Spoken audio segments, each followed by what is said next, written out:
So we've talked about some of the basic displays of comfort. We've talked about head tilt and smiling and so forth. These are common displays of comfort. So let me now introduce you to some discomfort displays and have you begin to think about the most common ones that you see every day. Now, most of the discomfort that we show is actually in our face. And nature prepared us this way because we are actually designed to orient towards each other's faces to see what's there.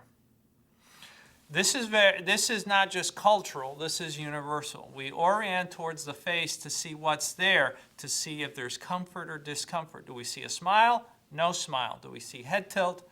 No head tilt. But one of the easiest ways to see discomfort is, for instance, in the forehead.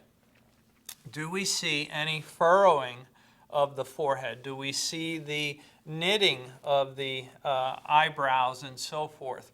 These signs of discomfort that we normally associate with day-to-day life are real-time indicators of what's going on in the brain. Now, the brain could get by just fine without transmitting these messages, but keep in mind that for millions of years, at least for about 4 to 5 million years, we communicated non-verbally. There was no need to communicate verbally until about, say, 100,000 years ago.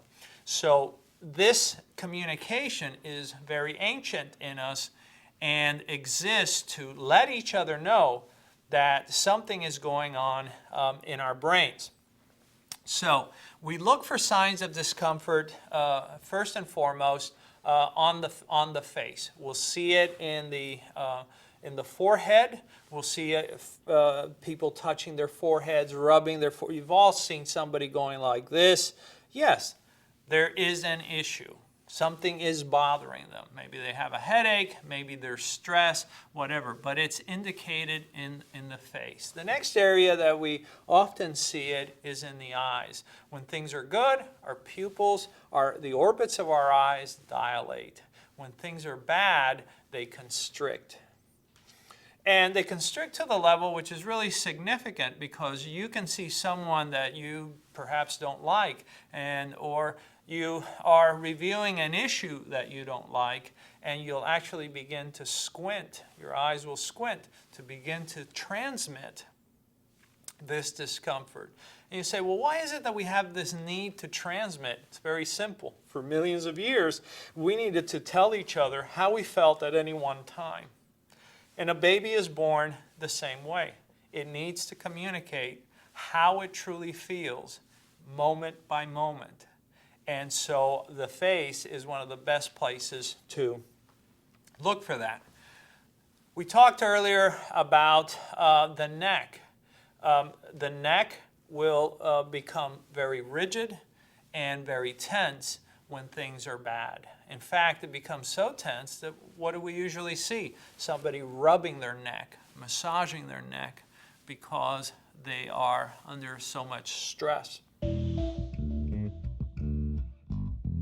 So we talked about earlier the distancing that we do with our torso, and this is very indicative of discomfort. In fact, not only do we push away, but there's the old saying, well, he turned his back on me. This is an extreme form of displeasure. This is an extreme form of showing that we are uncomfortable. This, what we've come to call ventral denial. We ventrally front the things we like. Hey, how are you? Good to see you. The things that we don't like, we ventrally deny. So we turn sideways away from them. We don't give them access, not even visual access to the front of us. This is a way of demonstrating that there are issues. And you'll see this with people sitting down, where they're leaning towards you, quite open, during a presentation, but as issues arise, you begin to see less and less of the front of them and more of their shoulders. This is clearly indicative of discomfort. So we've talked about the face, which is the primary place to look for discomfort, the neck, the torso, and so forth. And the legs. The legs are extremely accurate when we're looking for discomfort. And one of the ways that we often see it is with the feet literally turning away and pointing towards an exit. The feet are saying, you know what, I am so uncomfortable here that this is the way that I want to go. One of the things that we mentioned earlier are the intention cues. And intention cues are our way of transmitting that we're done here, or that we have things to do, or that we want to go do something else. And usually the way we see it is the person simply starts looking at their watch. I have to go. Or they begin to look at the exit door, or their feet gravitate or turn towards an exit or the way they want to leave. These things we need to be very mindful of. One of the other powerful intention cues that we have is leaning forward. We sit in a chair and we're in the starter's position. Both of our hands are on our knees. We're leaning forward. We're done. We want to get going. When you see somebody doing that, don't delay them, because you're actually wasting their time and you're going to upset them. The other intention cue, which is very, very subtle but extremely powerful, is the ones that we do when we're talking with someone else. And we demonstrate our intentions to allow someone else to join us. Let's say I'm talking to you right now. Our feet are going to be pointing to each other. If a third person comes, but we really don't want them to join us, what we will do is we'll fix our feet, but we'll rotate at the hips and we'll say, "Hi, how are you?" But our feet never move. If we really want them to join us and demonstrate our intention to have that person join us, our feet will rotate towards that person, and so we create this opening for that person to join us. And this is one of those intention cues that's often missed by people who are not nonverbally savvy, and they interject themselves into a meeting where they don't belong, and that's a major faux pas.